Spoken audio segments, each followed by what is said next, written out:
Hello and welcome to today's episode of the Jacksonville Jaguars Insider Podcast. My name is John Shipley. I am your host and beat reporter, and I have been your beat reporter covering the Jacksonville Jaguars for On SI every single day since August 2019, and we are continuing to move forward through another offseason together. As always, you can find our 24/7, 100% free boots on the ground coverage of the Jacksonville Jaguars each and every day when you follow us on social media such as Facebook and Twitter at Jaguars on SI. You can also find us at www.si.com/NFL/Jaguars. All right, folks, welcome to today's episode of the Jacksonville Jaguars Insider Podcast. We have now moved past the first game of the preseason, and we are looking directly into next week and inching that much closer to week one. Now, to me, the big stories, exiting the preseason game, as we talked about in yesterday's episode, are, Travis Hunter, clearly Cam Little, and the defense. And I want to talk about the defense first. I truly believe it is too early to hit the panic button, and which is kind of a crazy thing to say because it was week one of the preseason. Of course, it's too early to hit the panic button. If it was week two of the regular season, I'd say it's too early to hit the panic button. If it was week four, I'd say it's too early. I think that when you really look at it, perhaps it is the expectations for the defense that maybe need to be adjusted. Because, yes, there's a lot of excitement about a new scheme, new coordinator, etc. But I do think you have to factor in that this is a defense that was probably the worst in the NFL last season. They do have some really good players. Trayvon Walker, Josh Hines-Allen, one of the best edge duos in the NFL. Jordan Lewis has looked very good. Travis Hunter is obviously a phenom. But overall, I think, it's a defense that is still facing several questions. And a defense that, after being one of the worst in the NFL last season, can you expect it to turn around that quickly? I do think you should expect it to improve, obviously, because one, it can't get any worse, and two, they can't afford it to get any worse. They need that defense to improve. But does that mean you need it to be a top 10 unit, or does that mean you should expect it to be a top 10 unit? I don't think so. I think, if anything, the first preseason game showed that, this is still a unit that is coming along. It's a scheme they've only been in, since the offseason program began. This is their first time going against an opponent, and they did it without a number of guys who should be expected to be contributors. I'm talking about Eric Armstead, Mason Smith, Buster Brown, Dennis Gardeck. It's a lot of guys who, to me, should have a role one way or another, and they didn't play, for obvious several reasons. So I think if the defense is at full strength, which it's fair to say, it's hard to be at full strength in the NFL. Somebody's always going to be injured. But to me, when you see these guys come back like Eric Armstead, like Mason Smith, like Dennis Gardeck, like Buster Brown, I think then is the time to really evaluate the whole unit. But even then, if you really look at their moves this offseason, they added a really good corner in Jordan Lewis, a veteran safety in Eric Murray, Travis Hunter, who, while playing defense, looks like he's going to specialize in offense, a rookie safety in Caleb Ransaw, who is currently injured, a couple rookie linebackers in Jack Kaiser and Jalen McLeod, another rookie safety in Ray Lane.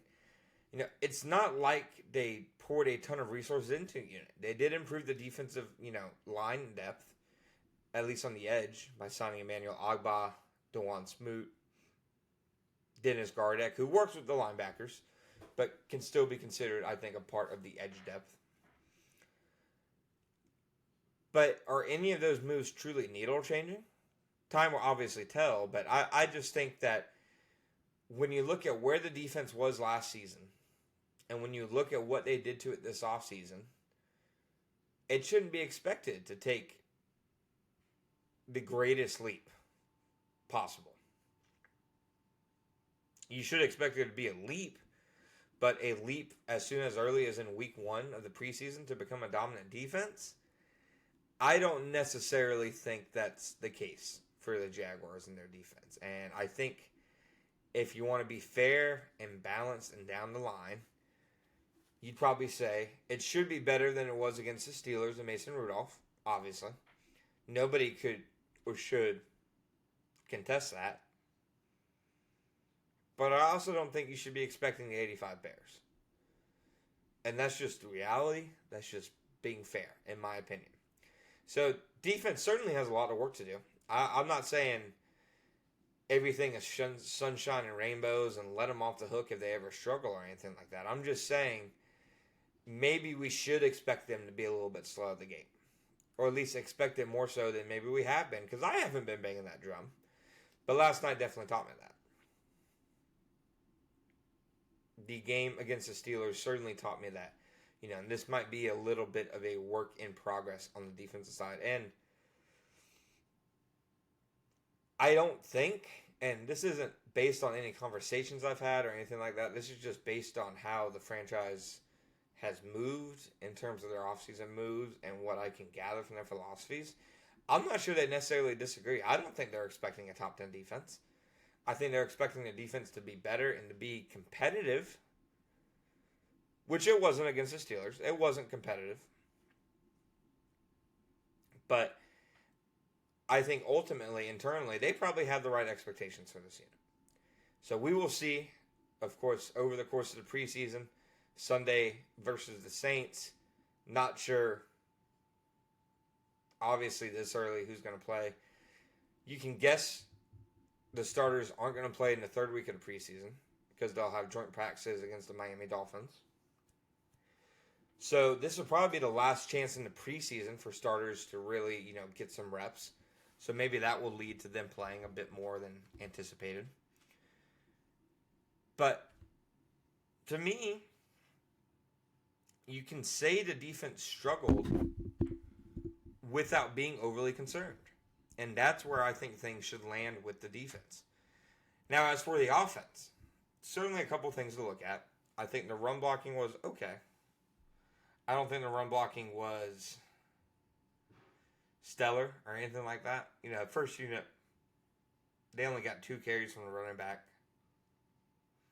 Of course, De'Ami Brown got his design touch, but overall, my personal opinion is that the offense, if there's one area that we still don't know much about, it is the run blocking. It has looked good in training camp. I will give them that. I don't think you can deny that.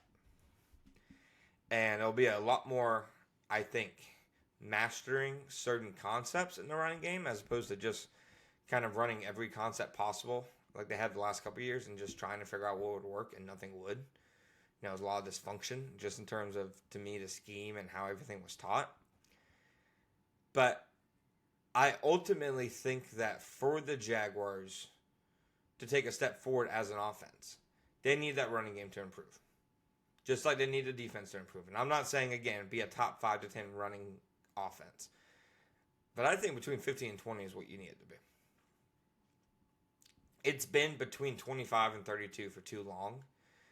And that's what Liam Cohen has to change. As a coach, schematically, you've seen them overhaul the offensive line depth chart. So it'll be interesting to me to see who is the right mix of guys. Chuma Edoga, starts the game at right guard. Patrick McCary didn't play. I could see a scenario where Chuma is starting week 1.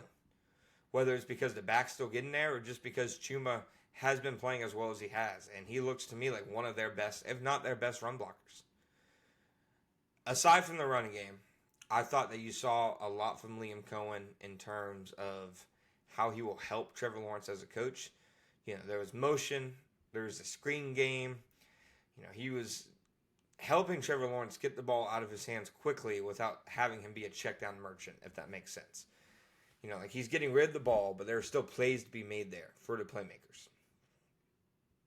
So ultimately, I think the Jaguars showed encouraging things on the offensive side of the ball in terms of the scheme. On the defensive side of the ball, Liam Cohen said it himself, he played too much soft coverage, etc. So maybe that needs to be tweaked a little bit. But at least, in my opinion, on the defensive side of the ball, I think it is far too early to hit the panic button just because of one preseason contest. That is all we have for you guys for today's episode. Please like, review, subscribe, follow, whatever you got to do at Apple Podcasts, Spotify, at the Jacksonville Jaguars Insider Podcast.